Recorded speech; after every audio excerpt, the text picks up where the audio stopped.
Bonsoir, Richard. Bonsoir. Vraiment content que tu sois avec nous encore. C'est rendu qu'on te voit toutes les semaines. C'est vraiment génial. Tu es rendu co-animateur. Co-animateur, c'est ça.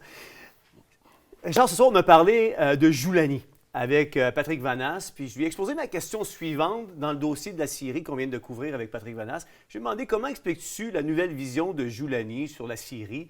Il semble vouloir instaurer une certaine démocratie. Est-ce que tout cela serait un leurre afin de tromper l'Occident?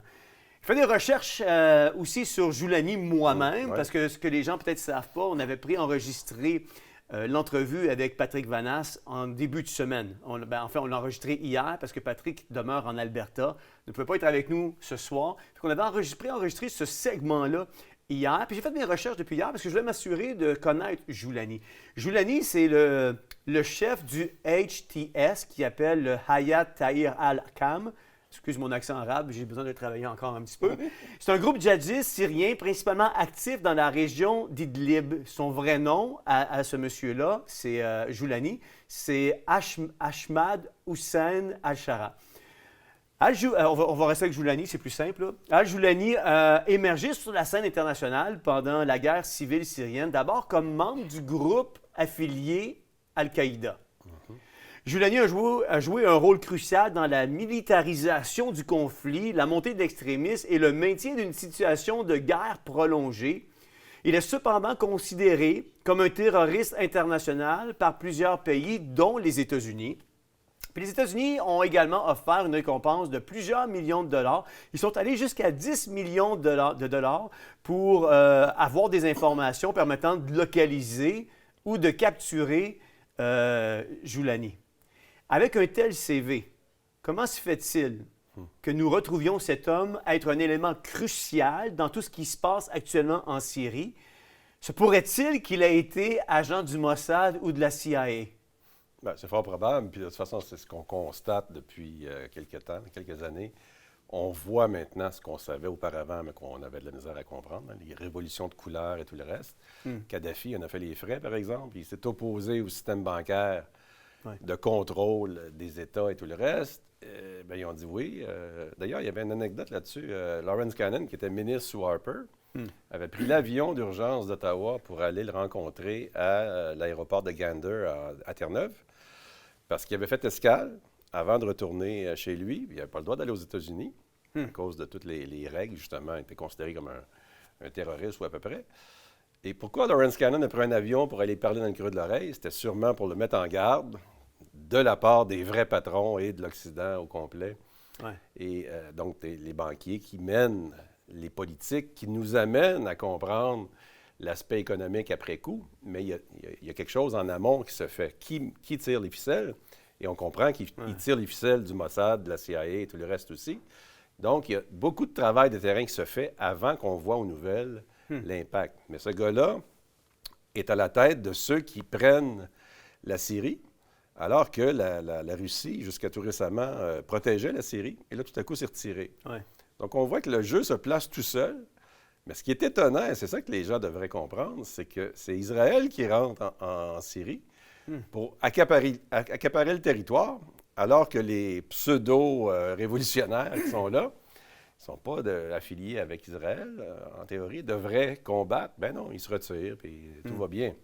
Alors, il y a quelque chose qui est anguille sur roche à travers tout ça. Donc, selon toi, Joulani serait un écran de fumée pour permettre à Israël d'envahir le pays? C'est évident qu'il fait partie d'un réseau. Est-ce que c'est le réseau des Russes? Est-ce que c'est le réseau des Américains? Tu sais, comme je dis souvent, on est des gérants d'estrade, là, on fait des hypothèses.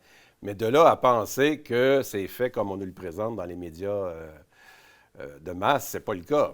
On sait qu'il y a d'autres tractations qui se font. Quels sont les enjeux? On dit toujours suivre l'argent, mais suivre aussi qui va bénéficier. Les oléoducs passent à travers la Syrie. On sait ce qui s'est passé en Irak. En Irak, on a affaibli le pays à l'époque parce qu'il y avait l'aspect du pétrole. Et aujourd'hui, l'Irak se prépare à se faire envahir de la même façon que la Syrie s'est fait envahir. Ouais. Et on sait qu'Israël veut créer le Grand Israël. Ils sont déjà rentrés au Liban. Là, ils arrivent en Syrie, ce qui était impensable il y a quelques années. Et après, c'est l'Irak qui tomberait et on s'approche de l'Iran. Et l'Iran a l'arme nucléaire. Donc, on voit qu'on se dirige vers quelque chose qui ressemble à l'apocalypse. Ouais. Donc, je repose la question que j'avais posée à Patrick, parce que c'est là qu'on avait une petite divergence, puis je voulais t'entendre là-dessus. Comment t'expliques ta nouvelle vision de Giuliani sur la Syrie? Il semble vouloir, lui, instaurer une certaine démocratie. Est-ce que, selon toi, tout ça, ça serait un leurre pour tromper l'Occident? En fait, ils vont utiliser des paramètres qu'on connaît. Hein? Tout le monde utilise le mot démocratie. À chaque fois que je demande à quelqu'un de le définir, ils sont pas capables ou à peu près. Tu le définirais comment, toi, le mot démocratie? C'est pas question de le définir, c'est que, tu sais, on comprend bien ce que ça veut dire en théorie, mais en pratique, est-ce qu'on l'a déjà vu? Tu comprends? Ouais. La démocratie. La démocratie, c'est comme les enfants décident qu'est-ce qu'on mange pour souper. À un moment donné, là, il va falloir que les parents qui sont responsables prennent leurs décisions, puis si tu ne manges pas ce que tu as devant ton assiette, tu vas te coucher sans manger. Ouais. C'est pas une démocratie, ça. On comprend ça. Alors, on a très peu de modèles démocratiques. Si tout le monde se met à réfléchir sur les solutions, il n'y a rien qui bouge. Ouais. Donc, il y a besoin de leadership et tout le reste. Donc, on est dans une civilisation qui a eu une boussole à un moment donné où on avait un éclairage sur qu'est-ce qu'on devait faire dans la vie et puis comment la société devait aller. Et on a perdu ces boussoles-là. Ouais. Donc, aujourd'hui, c'est très difficile de repérer qui est un espion, qui a intérêt à faire des problèmes dans ces pays-là. L'important, c'est que ceux qui veulent déstabiliser politiquement ces pays-là, ils ont des intérêts économiques et géopolitiques aussi. Ouais. Fait qu'on on est dans un modèle de multipolaire, hein, on le sait, avec Trump, avec Poutine. Bien, c'est la mondialisation. On va vers une gouvernance mondiale. Il faut contrôler les ressources, mais il faut qu'on se les partage entre grands groupes. Et c'est peut-être pour ça que la Russie s'est retirée. Ils ont des tractations avec Mais moi, ça me fait sourire. l'Occident. Ça me fait sourire quand j'entends le mot mondialisation puis Trump dans la même phrase, parce que Trump est très nationaliste envers le peuple américain. Dans la bouche. Dans la bouche, oui, c'est ça. Avec toute sa campagne électorale, tu l'as Make même dit, America toi, Great Again. Great Again, c'était le slogan de Ronald Reagan Ouais. dans les années 80. Les gens ne savent pas ça parce que c'est du marketing, puis on vit à court terme. Mais quand on regarde ça froidement, il faut toujours s'élever au-delà de ce qu'on nous présente. Hein. Si vous avez un drone, là, allez 100 pieds dans les airs, vous allez avoir un point de vue différent. Alors, Trump semble être là pour faire avancer très rapidement le mondialisme, mais dans un contexte multipolaire où l'Occident serait un groupe, la Russie représente un autre, la Chine un autre. Est-ce qu'on veut ça? Est-ce qu'on veut être dirigé par 3 grands groupes mondiaux?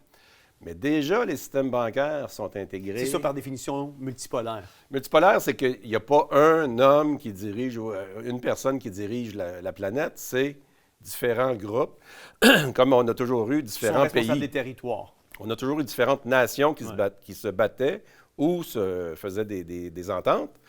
On a eu le regroupement de l'Europe qui a été imposé. Aujourd'hui, il déchante pas mal parce qu'au niveau politique, si tu as perdu ton pouvoir politique, tu as bien beau avoir ouvert les frontières, là, mais les Français, ils trouvent que quand l'Europe décide qu'on rentre les immigrants à tour de bras, nous, on veut s'opposer. Non, tu n'as plus de nationalité. Donc, on est déjà dans un modèle multipolaire, mais tu avais les gens de Biden et compagnie qui voulaient, eux autres, une seule direction. C'est l'Occident qui va mener la planète. Et on voit que c'est une étape qui est trop rapide. On sait que la guerre mondiale, la Troisième Guerre mondiale, va amener l'arrivée d'un gouvernement mondial unique. Mais pour ça, il faut arriver à la guerre mondiale. Donc, on est plus dans ce processus-là, à ce stade-ci. Et Giuliani, est-ce qu'il fait partie du jeu? Bien, si on a un échiquier devant nous et qu'on travaille 10 ans d'avance, parce que c'est le même qui fonctionne, là, c'est des dizaines d'années avant, donc il fait partie du jeu. Est-ce que c'est un agent du Mossad, de la CIA? Probablement. Comme notre ami du 911 l'était aussi, on le sait. Là. Et quand on le dit, les gens disent « t'es pas sérieux, là, c'est un agent de la CIA ». Oui. Je vais t'emmener maintenant, parce que je vais faire un petit peu la révision, parce que je trouve qu'on a adressé ce soir des points strictement sur un point de vue d'une spécialisation par rapport à des individus qui venaient s'exprimer. Puis je voudrais avoir ton point de vue politique. On a parlé du dossier interdiction de la prière dans les lieux publics. Là, on a reçu le pasteur Steve, on a reçu Manny, 2 personnes, pasteur Steve est pasteur de son église Good News Chapel à Montréal. Très, très bonne église. C'est là que Nancy et moi, on est attachés. C'est une superbe église. On est super bien, un excellent pasteur. Il nous a donné son point de vue à lui, mais je voudrais avoir ton point de vue politique. Mais juste avant, je vais te faire écouter une petite vidéo, puis on va commenter par la suite. Super. Cette image dérange profondément le premier ministre François Legault. Allahu Akbar. Un groupe de manifestants pro-palestiniens sont rassemblés pour une prière devant l'université McGill à l'occasion du premier anniversaire de la guerre entre Israël et le Hamas. C'était le 7 octobre dernier à Montréal. Moi, de voir du monde à genoux dans la rue à faire des prières, je pense qu'il faut se poser la question. Ils songent à interdire la prière en public. On regarde toutes les possibilités pour incluant l'utilisation de la clause dérogatoire. Le ministre responsable de la laïcité travaille à l'élaboration d'un projet de loi qui portera spécifiquement sur l'intégration et l'adhésion des immigrants aux valeurs québécoises. Ce qu'on voit dans les écoles, ça semble être la pointe de l'iceberg. C'est des manifestations d'un problème qui est plus profond, où on voit des gens, des institutions qui, de manière intentionnelle, tentent d'influencer les choses. Jean-François Roberge n'hésite plus à parler d'entrisme religieux, comme l'a fait le chef péquiste dernièrement. Nous allons revenir à la prochaine session avec nos propositions pour la laïcité et la prévention des entrismes religieux. L'entrisme, une technique d'infiltration utilisée par une organisation religieuse, est un terme que le Parti libéral du Québec et Québec solidaire ne veulent pas utiliser, même s'ils partagent certains constats. On doit respecter l'égalité homme-femme, on doit respecter la laïcité. Si le gouvernement veut faire une action en matière de laïcité, on va regarder ça. Moi, je veux aujourd'hui là, envoyer un message très clair aux islamistes. Là. Les valeurs fondamentales qu'on a au Québec, comme la laïcité, comme l'égalité homme-femme, bien, on va se battre. François Legault songe à établir clairement les valeurs comme la laïcité ou l'égalité homme-femme dans une constitution québécoise. Un geste nationaliste qui lui permettrait d'imposer une ligne d'action identitaire en 2025, la marque de commerce de son premier mandat. Charles, on vient d'entendre la vidéo que, suite à justement là, cette manifestation-là de prière dans la rue devant la basilique Notre-Dame. Puis le premier ministre Legault parle beaucoup de valeurs québécoises, valeurs fondamentales québécoises. Il parle beaucoup au nom de ceux qui l'ont probablement élu. Mais c'est quoi? Comment on définit les valeurs fondamentales du Québec? Personne n'est défini. Tout le monde, à chaque fois que je demande définis-moi ce que tu viens de dire, là, ils ne sont pas capables de le faire. Les politiciens, eux autres, sont habitués, fait qu'ils vont nous dire, bien ça, c'est le droit à l'avortement, c'est l'égalité. Ils vont répéter les âneries qu'on connaît, mais c'est pas ça, les valeurs québécoises. Les valeurs de la civilisation occidentale, c'est les valeurs chrétiennes. Ouais. Ça, c'est des valeurs, puis c'est solide, puis c'est fondé. Ça fondait même le droit avant. On a tout libéralisé, on a tout détruit. On a fait rentrer Legault vient de dire, des islamistes. Il parle aux islamistes, il ne sait même pas ce qu'il dit. Les islamistes, c'est les terroristes. Okay? Les musulmans ne sont pas tous islamistes, mais les islamistes sont tous musulmans. Fait que tout le monde est mêlé. Ouais. Un islamiste, c'est quelqu'un qui il arrive avec la violence et tout le reste. Ils sont probablement derrière ces manifestations-là. Excuse-moi, la politique du multiculturalisme de Trudeau père, jusqu'à aujourd'hui, ça a donné ce qu'on a. Oui, depuis 82. Même Legault, là, qui veut jouer les matamores par rapport à l'immigration, même Maxime Bernier qui dit qu'il va retourner les immigrants. C'est rien. Oui, mais ils sont rendus canadiens. Ouais. Fait que tout le monde est mêlé. Il faut revenir à la base. Et la base, c'est qu'on a créé, dans une société de civilisation chrétienne, maintenant, des ouvertures par rapport à tout. Mais dans le fond, tu as la religion chrétienne et tu as trois religions monothéistes. Donc, c'est religion chrétienne, religion juive et religion musulmane. Ouais. Mais tu as aussi les matérialistes, que j'appelle, qui se disent athées, qui se disent « moi, je crois en rien », etc. Là, sont matérialistes. Leur vie commence quand ils naissent, puis ils meurent, puis ils ne se posent pas de questions, puis je contrôle mon corps, et tout ce discours-là qui appelle les valeurs québécoises, c'est du monde matérialiste qui n'ont aucune vision surnaturelle. Mais ils font partie des anti-chrétiens, comme les Juifs et les musulmans qui sont, eux autres, convaincus que la civilisation chrétienne n'est pas la bonne. Mais qu'est-ce que tu fais ici? Ouais. Tu veux vivre dans cette civilisation-là, donc on détruit la civilisation. Et qui est derrière ces excitations-là? Parce que ça prend de l'argent pour faire ça. C'est souvent la franc-maçonnerie, qui est une action pour justement foutre le bordel. Parce que si c'est un des 3 antichrétiens qui fait quelque chose comme faire une manifestation dont on parle dans la rue, Ouais. et on ne se demande même pas pourquoi ils ont fait ça devant la basilique Notre-Dame, c'est à cause qu'il y avait l'inauguration de Notre-Dame à Paris, c'est à l'évidence, là. Mais derrière ça, c'est souvent ceux qui manipulent, c'est ceux qui veulent détruire la civilisation chrétienne. Alors, Legault se retourne de bord, en bon matérialiste qu'il est, parce que c'est ce qu'il est. Puis là, il va dire, on va interdire la religion, on va décrocher le crucifix. Il est en train de détruire pan par pan ce qui a fait la civilisation. Et tout le monde est mêlé parce que, est-ce qu'on attaque les musulmans? Ben non, il y en a même un qui était ici il n'y a pas longtemps, puis on s'entend très bien, on a les mêmes valeurs civiles, on est capable de travailler ensemble, etc. Et pourquoi vous êtes ici? Parce que mon père ou moi ou mes descendants sont venus dans un endroit où on est libre, on a la paix et tout le reste. Et les nouveaux immigrants, maintenant, ils disent, on vient au Canada, c'est pire que chez nous, ce qu'on a quitté. Mais pourquoi on n'adresse pas le problème tel qu'il est? Pourquoi qu'on ne cible pas seulement l'islamisme radical, comme celui qu'on voit, plutôt que d'ouvrir un tiroir au nom de la laïcité, puis mettre dans ce tiroir-là un fourre-tout dans lequel on met même nos valeurs chrétiennes. Puis, parce que c'est sûr, comme je l'ai dit tantôt, si on expose ce qu'on a vu à la télévision, 100% des Québécois de souche vont dire « Hey, on lève la main, oui, on légifère, oui, on veut pas ça. Ouais, » Fait que est-ce que c'est devenu que... Est-ce que tu dirais que l'islamisme est devenu un prétexte pour, justement, venir passer des lois qui vont restreindre, par exemple, les chrétiens puis la liberté de religion pour les chrétiens au Québec? Le problème, c'est qu'on ne fait pas de définition des termes qu'on emploie. Et c'est ça le problème. Puis t'es pas à part des autres. Tout le monde, on est tous dans un capharnaüm. Il n'y a pas de définition. On ne s'entend pas sur de quoi on parle.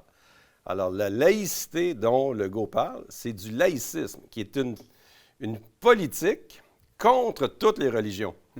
Les francs-maçons pourraient écrire ces lois-là. C'est eux autres qui sont derrière ça, parce qu'ils veulent détruire la religion chrétienne. C'est ça que je dis. Fait qu'on, c'est un écran de fumée. On sert de ça. Moi, je suis laïque. Je suis un chrétien qui n'est pas un clerc, donc je suis un laïque.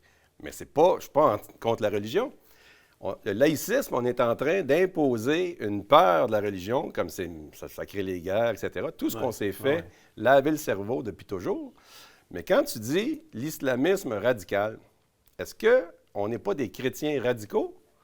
La réponse, c'est si tu suis ce qui est dans la Bible, tu es radical. Absolument. Tu es un extrémiste, parce que tu vas à l'extrême de ce qui est écrit là. Et ça devrait faire un bon citoyen, ça. Oui. Mais malheureusement, si tu lis le Talmud et que tu lis le Coran, il y a des affaires là-dedans qui sont écrites qui ne vont pas bien avec notre société. Alors, un islamiste, c'est quelqu'un qui suit l'islam, la religion de l'islam. Fait qu'on on s'invente des termes. On sait que les islamistes, ceux qui sont présentés comme tels, c'est parce qu'ils vont être... ils ont une violence, et les autres, les femmes voilées, tout ce qu'on a vu là, un peu partout, ça nous amène à avoir une définition qui n'est pas la bonne. Non, ben, Un bon musulman qui suit les règles, même s'il est pacifique, tout ça, il va dire « Ouais, ben, je suis supposé d'être ennemi avec les chrétiens. » C'est ça le problème. Et la religion, le Talmud et le Coran ont été écrits après la venue de Jésus-Christ. Et ça, on oublie ça. Notre civilisation, nous, elle remonte à 2000 ans. Et le succès de l'Occident, c'est la civilisation chrétienne. C'est la culture, c'est les principes. Donc, on a des valeurs chrétiennes. Et on a un clown qui s'appelle François Legault qui vient nous dire qu'on a des valeurs québécoises. Peux-tu me définir? Il va te répéter les mêmes choses. Ouais. L'avortement, c'est une valeur québécoise, toi. L'euthanasie, c'est toutes des valeurs québécoises. Parce qu'ils légifèrent par rapport à des valeurs qu'eux autres ont décidé que c'était les bonnes valeurs. Et c'est tout ce qu'on décrit, nous autres, comme étant mauvais, culture de mort, etc. C'est sûr. Donc, il est là le problème, c'est qu'on ne parle pas des mêmes affaires, puis on s'obstine. On a entendu un terme, puis ce terme-là est revenu beaucoup depuis la conférence de presse de Legault, puis on a entendu Saint-Pierre Plamondon l'utiliser, on a même entendu le Québec solidaire l'utiliser, on parle d'entrisme. Oui. Peux-tu me définir c'est quoi ça, Richard, l'entrisme? Bien, en fait, l'entrisme, je te définirais ça rapidement avec une image, c'est le cheval de Troie. Tu sais, c'est que tu rentres dans dans un groupe et tu l'infiltres de l'intérieur et tu changes un peu les façons de faire, etc. Donc, c'est une manœuvre, stratégie, si tu veux, pour changer ou infiltrer. Donc, ce qu'ils essayent de dire, c'est que les islamistes essayent de s'infiltrer, de s'intégrer. Écoute, c'est un terme à coucher dehors parce que personne ne comprend. Mais non, c'est ça. Et c'est Bock-Côté, je pense, qui a utilisé ça. Puis ici au Québec, la culture est assez faible. Donc, les gens répètent ce qu'ils lisent dans les chroniques. Imagine-toi dans un journal. Oui. On a parlé ce soir aussi avec Philippe Meloni, notamment de la loi 57 qui est venue au monde en juin 2024, si ma mémoire est bonne. Puis dans ces lois-là, on a renouvelé certaines d'autres lois, notamment une qui était vieille de 2006, qui vient légiférer autour des conseils municipaux. Ouais. On en a parlé un petit peu plus tôt aujourd'hui, qui donne seulement 3 minutes aux citoyens de formuler une question ou un commentaire au micro. Sinon, on le censure. C'est terminé, on éteint le micro. On l'a vu dans une vidéo que j'ai présentée ce soir dans l'arrondissement de Quartier. Le citoyen est en train un petit peu de défier la mairesse de quartier qui était là, puis on lui a carrément coupé son micro. Est-ce que tu penses que ces lois-là sont mises en place justement afin, au point de vue municipal, si tu ne penses pas comme nous, puis tu n'as pas la ligne directrice qui est dictée en haut par la mondialisation, qui descend dans les pays, dans les provinces, puis après ça, on le descend ça au municipal, est-ce que ces lois-là sont faites justement pour emmener un discours unilatéral, puis si tu es contre le discours, bien, tu as 3 minutes, sinon tu as une amende qui peut atteindre jusqu'à 1 000 $ si ça fait plus que 2 avertissements qu'on te donne? Bien, si on était dans une vraie démocratie, on partirait du peuple, on montrait, hein? Ça serait ça. Vu que c'est l'inverse et qu'on est dans une dictature, et on le sait de plus en plus, là, hein, on dort un peu les coins, là, mais on n'a pas beaucoup de marge de manœuvre. Non. Tu votes pour un ou pour l'autre, c'est à peu près les mêmes résultats. Donc, ça part d'en haut et ça décline. Les municipalités, on l'oublie, ce sont des créatures du gouvernement du Québec. Hein, même pas du fédéral. Quand le fédéral s'immisce dans les municipalités, le Québec dit hey, c'est une juridiction provinciale. Donc, tu es ma créature, tu devras faire ce que je dis. Et on voit qu'en Montréal crie au meurtre parce qu'il manque 6 milliards pour boucler son budget. Oui, pas 6 milliards, mais son budget est à peu près 6-7 milliards. Il manque 200 millions pour éponger le déficit en transport en commun. Là, tu as un ministre qui va lui dire, écoute, balance ton budget, là. Tu es ma créature, donc arrange-toi avec le budget. Puis, mais les municipalités se prennent de plus en plus pour des mini-gouvernements. Et quand on va en région, bien, ils ont encore plus de directives. Directives au niveau de l'environnement, directives au niveau de tout. Tu as des villages qui ont des règlements municipaux, Philippe en parlait, par rapport à des réalités qui sont complètement autres à Montréal. Bien oui. Montréal va prendre 2 ans à faire un permis de construction, par exemple. Bien, bonne chance pour les contracteurs. Et là, tu vas avoir le même règlement dans un village, par rapport à l'environnement surtout, parce que là, c'est tellement à la mode, mais c'est déconnecté. Et là, les élus, eux autres, ils se retrouvent à se faire engueuler du matin au soir. Dès que tu es élu, tu essaies de faire des changements. Ouais. Là, tu as les citoyens qui disent, bien non, tu interviens contre ma liberté, tu interviens contre mon droit de propriété, tu me taxes. C'est fascinant de voir qu'il n'y a aucune ville qui a baissé les taxes avec le niveau d'évaluation immobilier qui a triplé dans les derniers 5 ans. Il n'y en a pas un qui a dit « Hey, on va baisser le budget parce que, naturellement, si l'évaluation monte, le budget monte, bien, on va baisser le taux de taxe. » Ben non. C'est drôle, hein? Ben ouais. Il l'augmente encore, en plus, au nom de l'inflation. Donc, il se dore la cage. Et là, tu as des citoyens qui n'en peuvent plus parce que ça tire de tous bords de côté, les commerces, etc. Ben oui, c'est sûr. Et là, tu arrives et tu dis, par exemple, prenons Montréal, les rues sont fermées pendant 1 an, le commerce est en train de crever. Je pense pas que le propriétaire du commerce va arriver à la ville avec un langage très, très gentil. Non.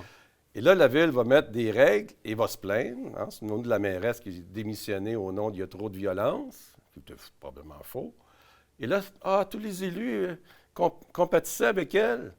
Et là, ils se sont fait une loi, parce que Legault a dit, bien là, vous méritez une belle loi qui va couper votre pseudo-démocratie.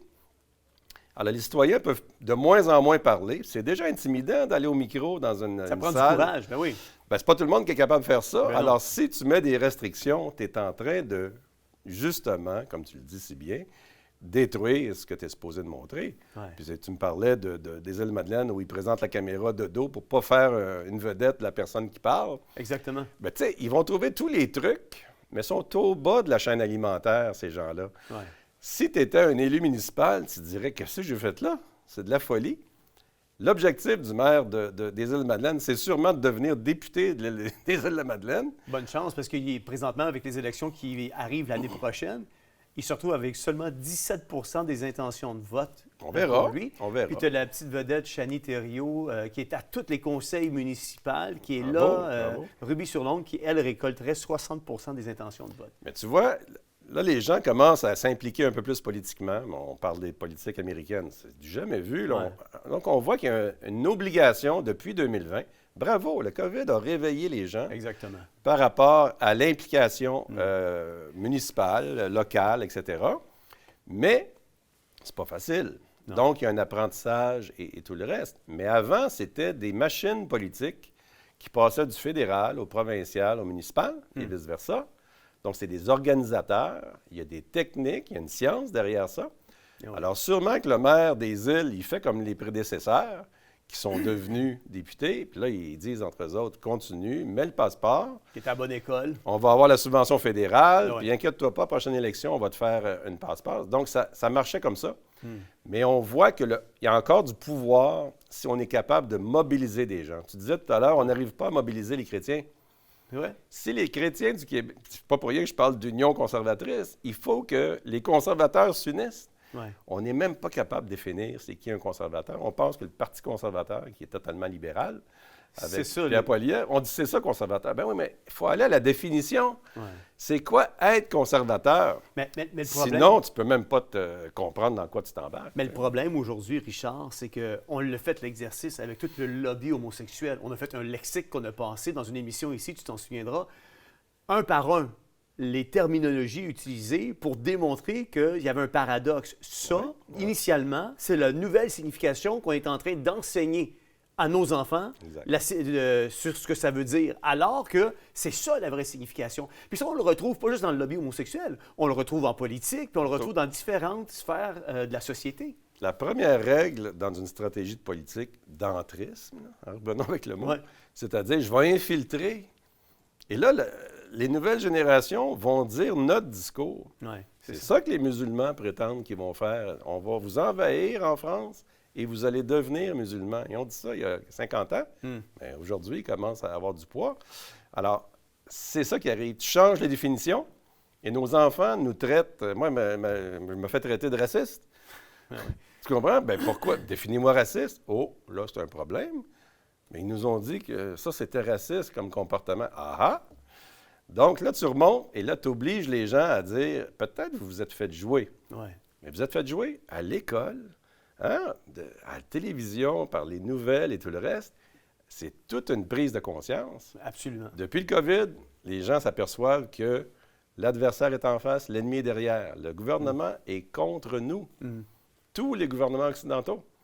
Alors, il faut qu'on soit autonome, il faut qu'on pose des questions et qu'on pose des questions sur les définitions avant de les absorber. Absolument. Puis c'est vrai ce que tu dis, parce qu'une fois que tu vois clair, tu ne peux pas revenir en arrière. Exactement. Tout à fait. Merci beaucoup d'avoir été avec nous, Merci. Richard, ce soir. Vous savez, en terminant, en conclusion, j'aimerais vous dire un peu ce que j'ai dit au préalable avec la conclusion avec Patrick Vanasse. Les tensions au Moyen-Orient et en Israël nous plongent continuellement dans cette observation de ce que dit la parole de Dieu à la lumière des prophéties bibliques. C'est pourquoi tout ce qui se passe dans cette région du monde est non seulement d'intérêt public à l'échelle de la planète, mais est également un baromètre dans l'interprétation des temps dans lesquels nous sommes. Ce qui se passe dans ces régions du Moyen-Orient est précurseur d'un gouvernement mondial, d'une monnaie mondiale, d'un système mondial où nous ne pourrons ni acheter ni vendre sans avoir une marque, d'une citoyenneté mondiale. Et ça, c'est réellement biblique, parce que la parole de Dieu va nous dire dans Apocalypse 13, les versets 8, 12, 14, 16, 17, et je vais vous en faire la lecture, « Et tous ceux qui habitent sur la terre, dont les noms ne sont pas écrits dès la création du monde, dans le livre de l'agneau qui a été immolé. » On parle ici du Seigneur Jésus-Christ. Adorèrent qui? Adorèrent la bête. Elle exerçait toute la puissance de la première bête en sa présence et elle faisait, écoutez bien ceci, que la terre et ses habitants adoraient la première bête. Au verset 14, ça va nous dire, « Et elle séduisait les habitants de la terre. Le verset 16 va nous dire, et elle faisait que tous, petits et grands, riches et pauvres, libres et esclaves, prenaient une marque à la main droite ou au front. Verset 17, ça nous dit, et personne ne pouvait acheter ni vendre. C'est la raison, entre autres, pour laquelle le Moyen-Orient est précurseur de tout ce qui est en train de se passer à travers la planète. Il va sans dire que les temps changent. Un totalitarisme s'installe sournoisement dans les pays occidentaux et partout sur la planète. Et le peuple trop occupé ne s'en rend même pas compte et la conséquence de tout cela se transpose dans l'adoption de lois qui, petit à petit, soustraient nos libertés fondamentales. Mes amis, nous sommes entrés dans cette période des temps qui met la table à un gouvernement mondial, à une monnaie mondiale et à un contrôle de la population à travers un identifiant bionumérique par lequel nous instaurerons un crédit social. La vérité est la suivante. Les chrétiens dorment. Ils ne se lèvent pas. Ils demeurent cloîtrés dans leurs quatre murs. On en a vu la preuve. On est en train de passer ou de travailler un projet de loi qui va interdire la prière dans les lieux publics. Et il y a à peine une poignée de personnes qui, lundi, se sont présentées pour aller prier à l'extérieur et revendiquer le droit que la prière demeure un élément important pour nous, peuple québécois. Nous en avons parlé ce soir, le gouvernement Legault, il est en train de travailler sur ce projet de loi-là et je veux vous encourager tous et chacun d'entre vous d'être en mesure de vous mobiliser parce que si ce projet de loi-là passe, ça va être quoi le prochain qui va passer? Je crois que la majorité, ils ne sont même pas conscients que de ce qui est en train de se passer présentement chez nous. Nous sommes appelés à être le sel de la terre, nous sommes appelés à être la lumière du monde. C'est pour cette raison que nous faisons ce que nous faisons ici chez Théovox. On n'est pas juste en train de diffuser un bulletin de nouvelles semaine après semaine, parce qu'il y en a d'autres qui le font certainement peut-être même mieux que nous et diffusent vraiment des bonnes nouvelles aussi. Nous faisons tout ce que nous faisons parce que nous croyons à ce que nous faisons, c'est-à-dire d'être la vérité au cœur de l'actualité, de vous diffuser non pas des fake news que le monde vous serve à profusion, on veut vous diffuser et on creuse très très fort pour vous diffuser la vérité à travers l'actualité. Mais nous travaillons et nous mobilisons pour vous diffuser aussi la vérité qui est la parole de Dieu, qui est Jésus-Christ, la solution pour un monde qui en a tellement besoin, un monde qui est perdu à travers l'actualité. L'enjeu ici, elle est énorme. Il s'agit de votre éternité. Il s'agit de l'éternité avec Dieu ou l'éternité sans Dieu. C'est pour cette raison que nous faisons ce que nous faisons avec passion, avec dévouement, parce que l'enjeu en est un qui détermine où vous allez passer le reste de votre vie, soit avec Dieu ou soit en l'absence de Dieu. Romains 19 demeure un espoir pour chacun d'entre nous. Ça nous dit, si tu confesses de ta bouche le Seigneur Jésus, et si tu crois dans ton cœur que Dieu l'a ressuscité des morts, tu seras sauvé. Ma prière pour chacun d'entre vous qui nous écoutez ce soir, c'est que vous puissiez arriver à cette réflexion, à cette constatation que le monde est en train de changer et qu'il va de mal en pis et que le seul espoir pour chacune des vies, si vous m'écoutez ce soir, le seul espoir pour votre vie, c'est le Seigneur Jésus-Christ. C'est Jean-François Denis qui vous dit bonne réflexion et à la semaine prochaine.